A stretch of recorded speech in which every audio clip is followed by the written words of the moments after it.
প্রকৃতিতে বসন্তের আগমন মানে বর্ণিল রং উৎসব, যার বহিঃপ্রকাশ সনাতনীদের এই দোল পূর্ণিমা। কথিত আছে ফাল্গুন মাসের বসন্তে এই দিনে ভগবান শ্রীকৃষ্ণ গোপীদের সাথে রং খেলায় মেতেছিলেন। তাছাড়া দোল পূর্ণিমার ইতিহাস নিয়ে রয়েছে নানান ধর্মীয় তথ্য।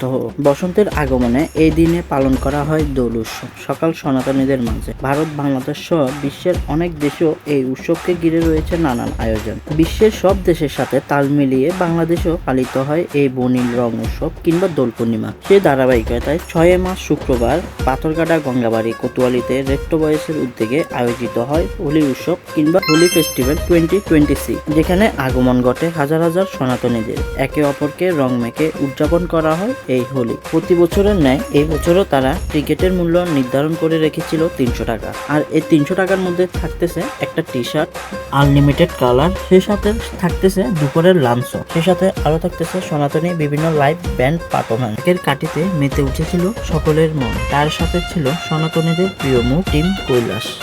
নাচে গানে মেতেছিল সকল সনাতনী। ছিল ভরপুর আনন্দ, খাওয়া দাওয়া, নাচ গান, সবকিছু। সকল সনাতনী প্রতি একটি বছর অপেক্ষা করে এই দিনটার জন্য। আবারও সামনের বছর আশা করি এই দিনটি আসবে। রেট্রো বয়েসের উদ্যোগ নিলে অবশ্যই এই দিনটি আমরা আবারও পাবো। এমন একটি দিন উপহার দেওয়ার জন্য আমাদের অন্তরস্থল থেকে আমরা সকলেই জানাই রেট্রো বয়েসকে অসংখ্য অসংখ্য শুভেচ্ছা ও অভিনন্দন। সামনের বছর আবারও এরকম একটি আয়োজনের আশা করছি আমরা। তার জন্য সকল সনাতনী এই রেট্রো বয়েসের পাশে অবশ্যই থাকবে। অবশেষে রাধে রাধে বলে আপনাদের সকলের থেকে বিদায় নিচ্ছি। আর আমার ভিডিওটি যদি ভালো লেগে থাকে তাহলে একটা লাইক করে দিবেন।